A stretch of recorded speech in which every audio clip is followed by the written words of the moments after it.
Hello everyone. Today I'll be recapping the Thursday and Friday's fixtures in the IPL. On Thursday, two languishing sides in the points table battled against each other with the Kolkata Knight Riders travelling to Hyderabad to take on Sunrisers Hyderabad. KKR won the toss.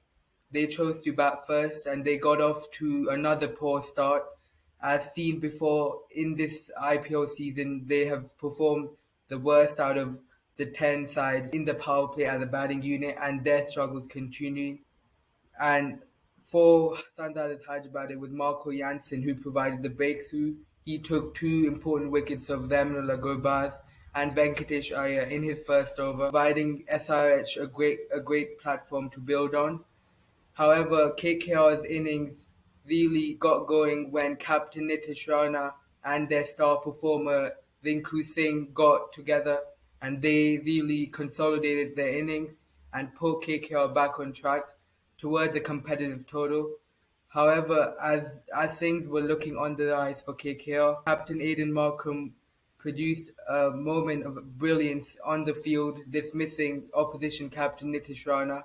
And since Rana's dismissal, KKR kept losing wickets constantly, and they just could not get their innings going, with with there being no one able to support Rinku Singh, and he basically being the lone performer with the bat, scoring 46 of 35. And captain Zana scored important 43 of 31. Fortunately for KKR, they were able to get a few cameos towards the end by Andrew Russell, who scored 25 of 14, and Anukul Roy, who scored 13 of 7, to provide them to a competitive total of 171 by the end of 20 overs. For Sunrisers Hyderabad, Mayank Markande continued his outstanding season. He got 1 for 29 in his 4 overs, as he now has the lowest economy and the lowest average of any bowler in the IPL this season. Along with him, Natarajan had a good display. He took 2 for 30 in his 4 overs. In response to the target of 172, SRH got off to a pretty good start. However, they did lose the wickets of Mayank Agarwal and Abhishek Singh towards the end of the power play. And Rahul Tripathi as well promised with a very explosive start, but he also could not continue as he continues to have a lean patch in this IPL. But like KKR's innings, it was when Captain Aidan Markram and Andrew Clausen, when they got together, that's when SRH really started to get back into the game. And despite a slowish start in the first 10, especially thanks to Andrew Clausen, they got back on track and at one point were well ahead in the game. However, Shardul Thakur was able to get the timely wicket of Andrew Clausen, but he had done the damage at large, scoring 36 of 20 and continuing his excellent form. And he put SRH in a position where they needed just 38 in the last 5 overs.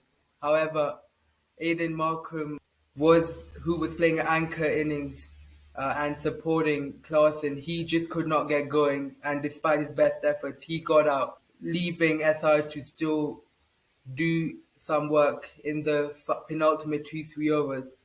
But thanks to Varun Chakravarti's brilliance, who conceded just 12 runs in the 3 overs he bowled at the death, including the last over where Sunrisers needed only 9 to win. He produced an exceptional over, conceding only 3 in the penultimate over to give KKR a 5-run win and give them slim hopes to qualify for the playoffs. For the Knight Riders, Varun Chakravarti was the pick of the bowlers. Also, Harshit Rana bowled well. He got 1 for 27 in his 4 overs. And Shardul Thakur got a few important wickets as well, of Clausen, most importantly, taking 2 for 23 in his 3 overs.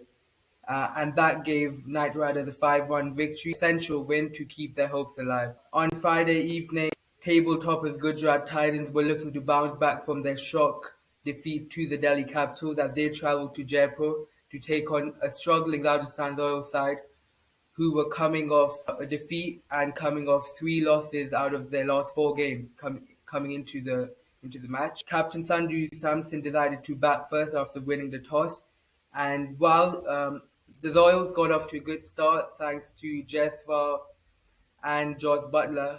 And despite Josh Butler's early dismissal, Sanju Samson came in at three and he provided the impetus and gave the Royals a good start. However, just before the conclusion of the power play, the Royals gifted the Titans the key wicket of Yashasvi Jaiswal, who is in red hot form, coming off 100, as a miscommunication between Samson and Jaiswal caused a run out and gave the Titans a big breakthrough. And ever since the power play, the Titans dominated all proceedings and they absolutely blew the Royals' middle order away, thanks to Josh Little and the Afghan spin twins Rashid Khan and Noor Ahmed, who continue to impress. Josh Little got the key wicket of Samson just after the power play, who was looking in great touch, and he got out at the wrong time as far as the Royals were considered. He scored 30 of just 20 balls, but the Royals would have liked him to continue.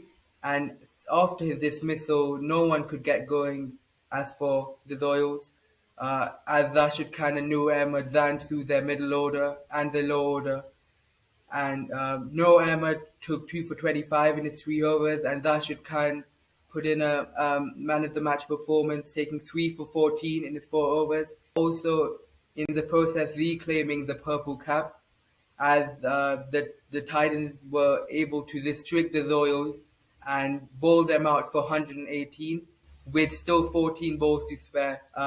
In response, the Titans needed just 119 to win the game and consolidate their top of the table.